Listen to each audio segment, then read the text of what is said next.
14 फरवरी 2019 शाम के लगभग 3:15 जम्मू श्रीनगर राष्ट्रीय राजमार्ग पर सीआरपीएफ के जवानों का लंबा काफिला आगे बढ़ रहा था। 78 गाड़ियां, लगभग 2500 जवान सर्द हवाओं के बीच अपने अपने गंतव्य की ओर जा रहे थे। कई जवान छुट्टी से लौटे थे, कुछ ने घर पर बच्चों से वादा किया था कि अगली बार ज्यादा दिन रुकेंगे।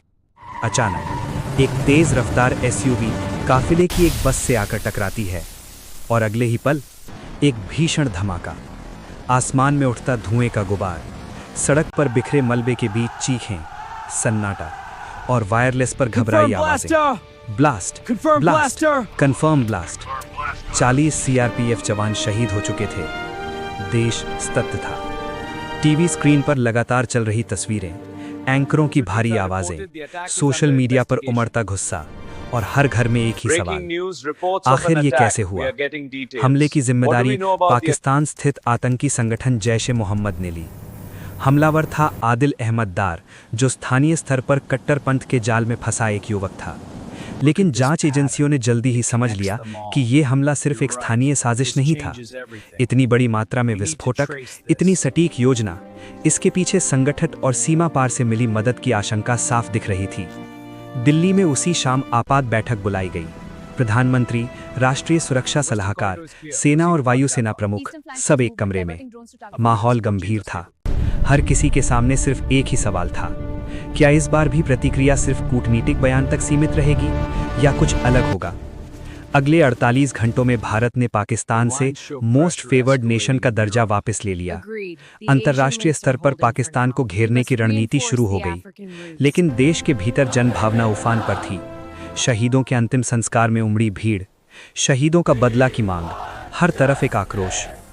इसी बीच सुरक्षा एजेंसियों और सेना ने संभावित विकल्पों पर विचार शुरू किया। एलओसी पर सीमित कार्यवाही, स्पेशल फोर्सेस की घुसपैठ या फिर वायुसेना के जरिए गहरी स्ट्राइक। 2016 की सर्जिकल स्ट्राइक के बाद पाकिस्तान सतर्क था।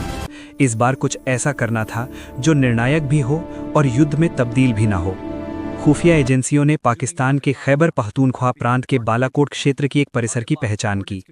जानकारी के अनुसार वहां जैश ए मोहम्मद का प्रशिक्षण शिविर सक्रिय था। सैटेलाइट तस्वीरें, संचार इंटरसेप्ट और अन्य स्रोतों से ये संकेत मिल रहे थे कि वहां आत्मघाती हमलावरों को तैयार किया जा रहा है। चुनौती बड़ी थी। लक्ष्य एलओसी से काफी भीतर था। पाकिस्तान के एयर डिफेंस सिस्टम सक्रिय थे। फिर भी फैसला लिया गया कि इस बार जवाब सीमित सीमा तक नहीं रहेगा। 20 से 25 फरवरी के बीच भारतीय वायुसेना के चुने हुए पायलटों को विशेष ब्रीफिंग दी गई। ऑपरेशन को गोपनीय रखा गया। मिशन के लिए मिराज 2000 लड़ाकू विमानों का चयन हुआ। ये विमान सटीक गाइडेड बम ले जाने में सक्षम थे। योजना थी रात के अंधेरे में उड़ान, रडार को भ्रमित करते हुए सीमा पार करना, लक्ष्य पर सटीक प्रहार और सुरक्षित वापसी। 26 फरवरी 2019 की तड़के सुबह लगभग 3:30 मिराज 2000 विमानों ने उड़ान भरी। कुछ विमानों ने ध्यान भटकाने के लिए अलग दिशाओं में गतिविधि दिखाई। मुख्य स्ट्राइक पैकेज आगे बढ़ा। कुछ ही मिनटों में लक्ष्य क्षेत्र के ऊपर पहुंचकर सटीक बम गिराए गए। भारतीय सरकार ने इसे नॉन मिलिट्री प्रीएम्प्टिव स्ट्राइक बताया, यानी आतंकी ढांचे पर हमला, न कि पाकिस्तानी सेना पर। 1971 के बाद पहली बार भारतीय वायुसेना ने अंतर्राष्ट्रीय सीमा पार कर इतनी गहराई में कार्यवाही की थी।